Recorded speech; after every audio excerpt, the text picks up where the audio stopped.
They told you to be patient, to stay loyal, to prove your worth. But no one told you what to do when your presence is ignored. No one warned you that chasing doesn't win her back, it only loses you. This isn't about revenge. It's about reclaiming your energy. Your silence isn't weakness. It's strategy.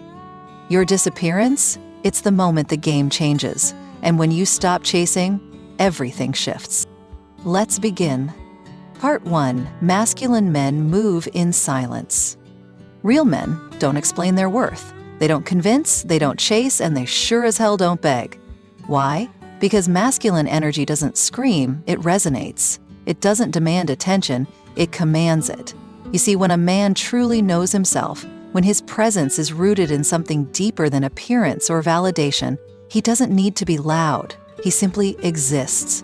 And that existence alone changes the room. This is where most men get it wrong. They think value is proven through pursuit, that if she pulls away, the right thing to do is to pull harder. But let's be clear, a masculine man doesn't chase, he observes, he watches, and when his energy isn't honored, he doesn't explain, he exits. Because silence is not the absence of power, it's the presence of self-control. And disappearing? That's not passive, it's deliberate.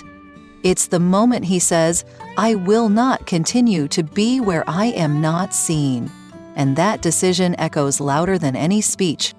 In a world addicted to instant gratification, disappearing is rebellion. It's the rejection of emotional dependency. It's choosing solitude over self-betrayal. And the moment you master it, you become unpredictable, untouchable, irresistible. Stoicism teaches us that power lies in what we don't react to. The masculine man isn't cold, he's composed. He doesn't need to raise his voice to raise the standard. And the moment he senses that his presence is being taken for granted, he doesn't get louder, he gets gone. When you stop reacting, you stop being controlled. When you stop explaining, you stop justifying your own value. And when you stop chasing, you give space for truth to reveal itself. If she values you, she'll feel the absence. If she doesn't, your silence just saved you more wasted time. The most masculine move you'll ever make is the one that happens quietly. No announcement, no drama, no warning, just gone. That's the move they never see coming, and the one they'll never forget. Part 2. They expect you to break first. Don't. They pull away to see if you'll chase. They go silent to see if you'll panic. They ignore you, not because they've forgotten you, but because they're testing your emotional control, and they expect you to break first. That's the game. The unspoken power play, the psychological tug-of-war where the first one to react loses their position. And most men fall for it. They reach out, they explain, they overextend. They try to fix the vibe, and in doing so, they confirm exactly what she wanted to know, that she still controls the frame. But here's where masculine men move differently. He doesn't respond to emotional manipulation. He doesn't flinch at distance. He doesn't interpret silence as an invitation to plead for connection.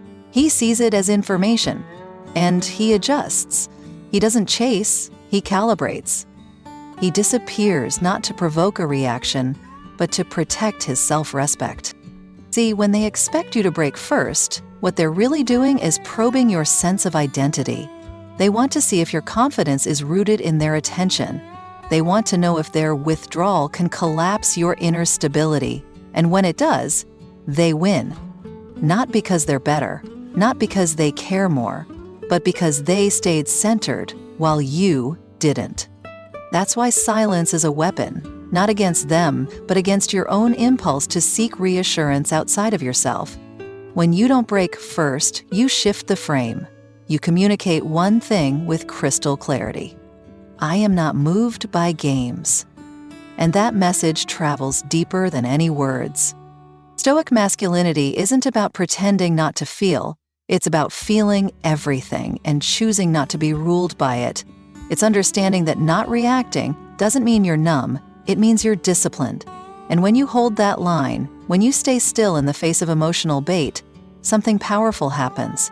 The test ends. The illusion breaks, and the one who thought they were in control begins to question themselves.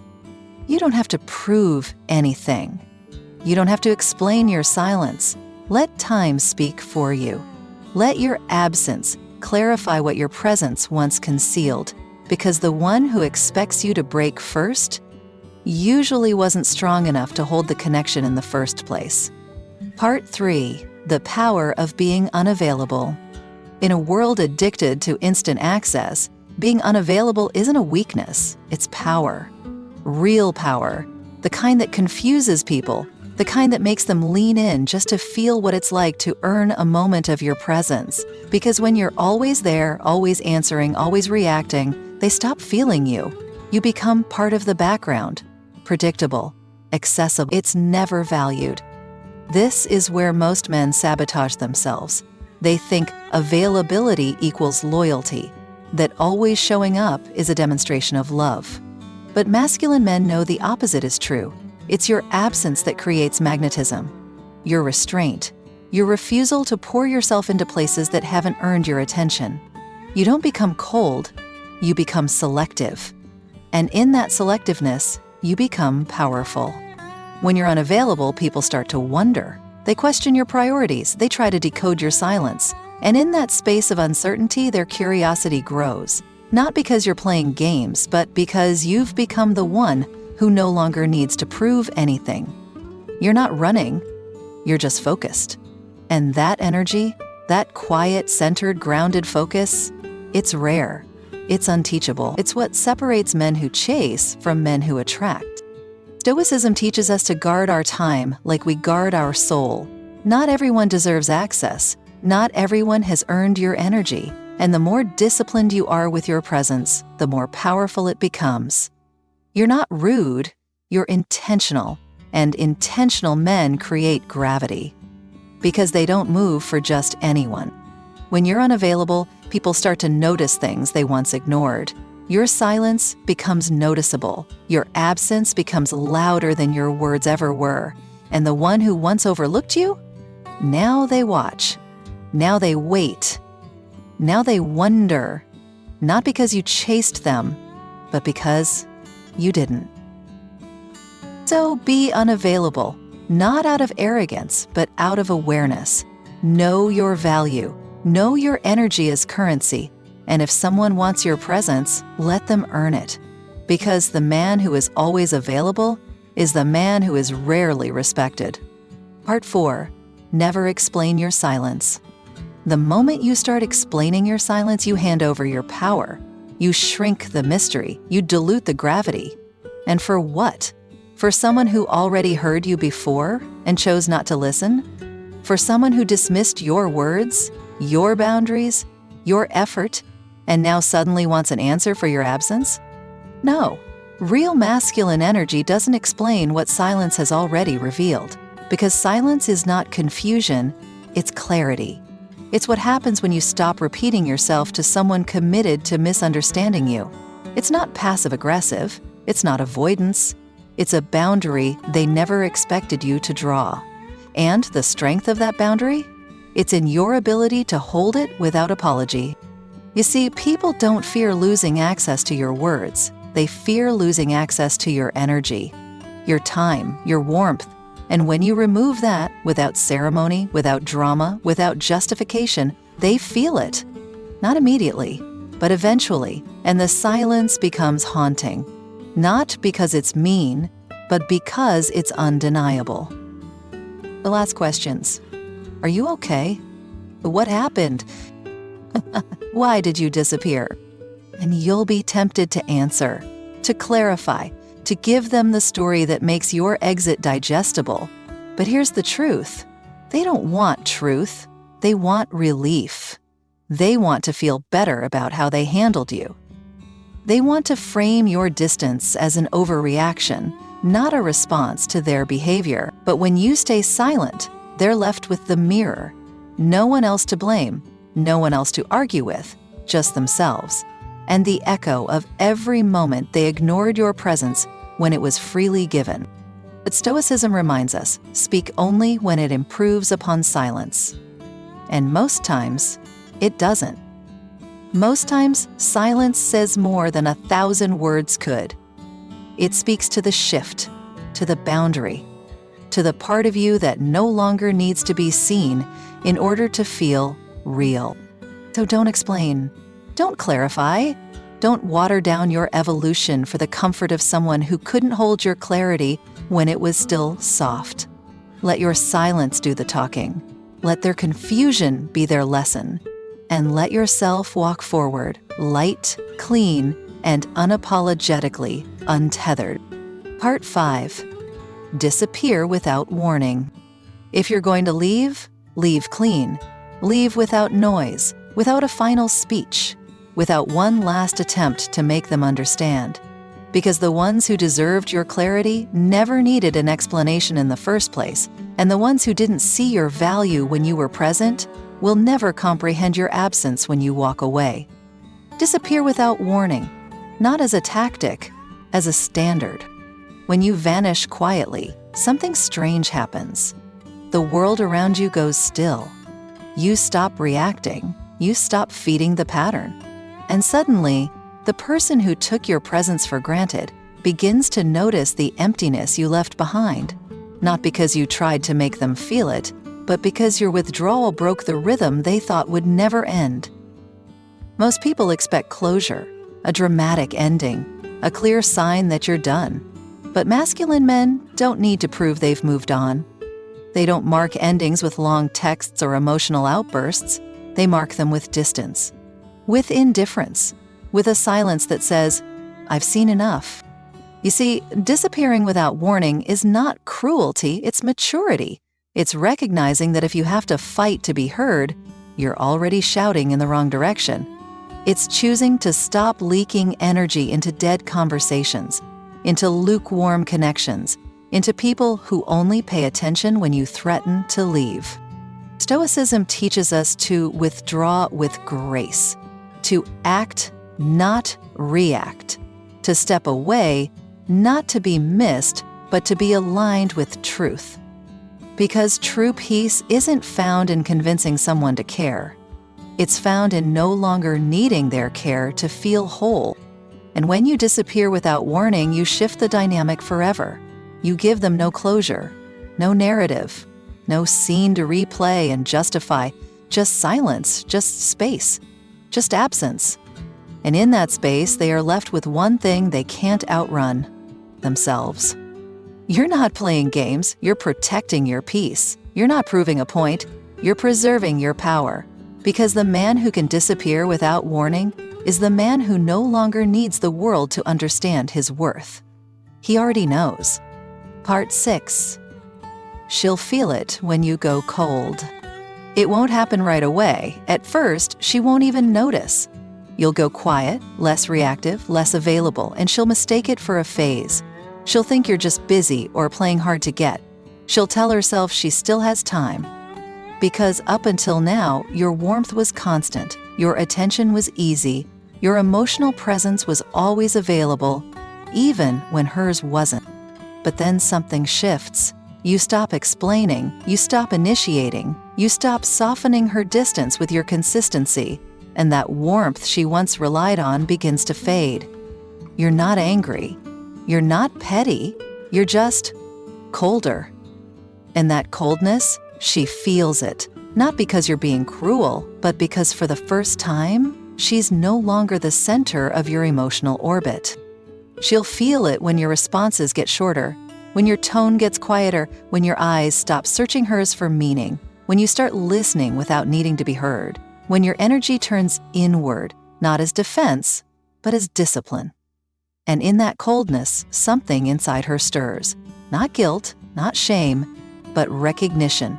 Recognition that the warmth she took for granted is no longer free. You see, a masculine man doesn't go cold out of spite. He goes cold because the connection stopped feeding him. Because being warm for too long in the cold exhausts the soul. Because when giving becomes one-sided, silence becomes necessary. Distance becomes medicine. Stoicism teaches us not to resent the ones who can't meet us, but to step back with grace, to offer space instead of confrontation, to withdraw not to punish, but to reveal.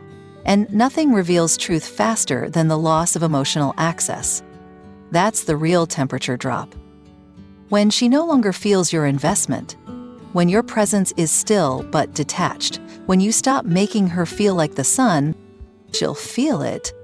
When you don't try to make her feel anything at all. That's the moment it hits her. The absence, the void, the realization that you're no longer holding up both sides of the bond. And the irony? She won't remember the day you gave up. She'll remember the day you went cold. Not because you said anything, but because, suddenly, you didn't. Part 7. The mystery of masculine detachment.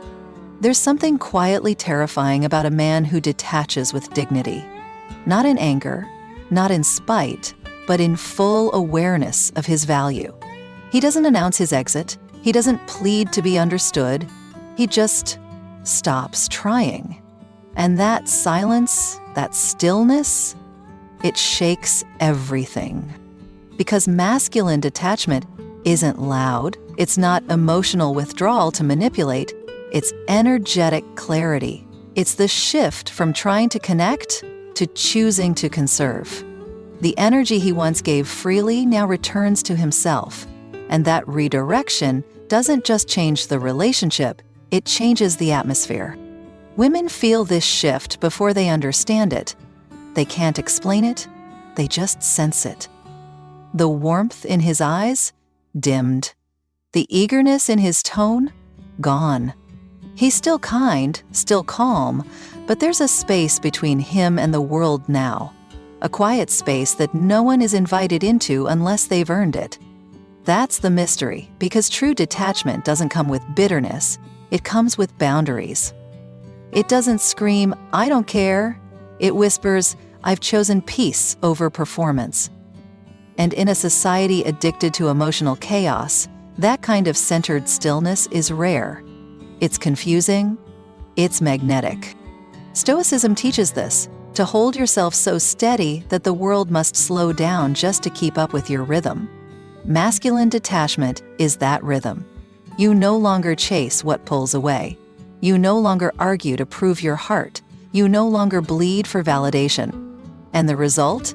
You become unreadable. Not in a game-playing way, but in a way that says, "I've become the mountain, not the chaser."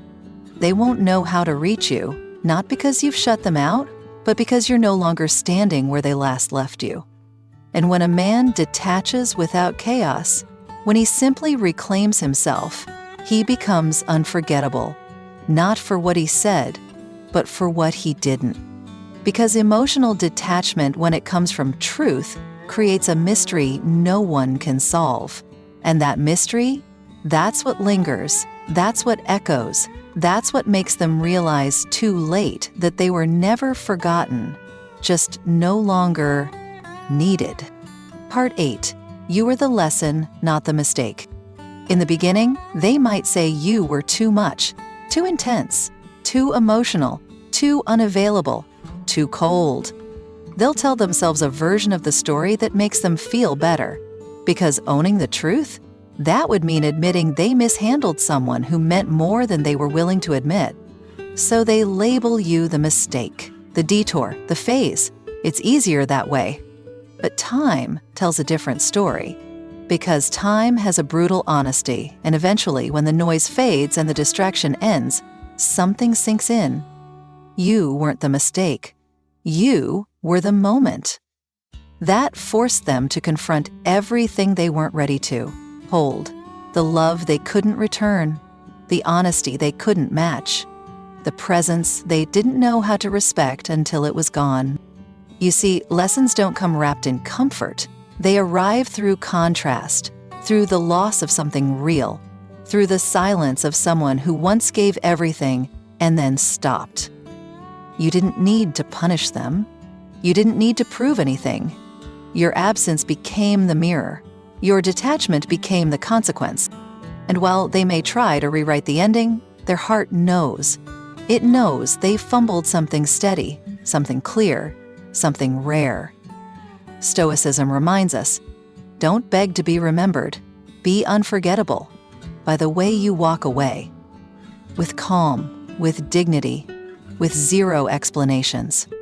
Because you weren't meant to be the one who stayed through disrespect. You were meant to be the one who made them realize how easy they were to love and how difficult they made it anyway. That's the kind of lesson that doesn't fade. It sits in the background of every future connection. Every almost.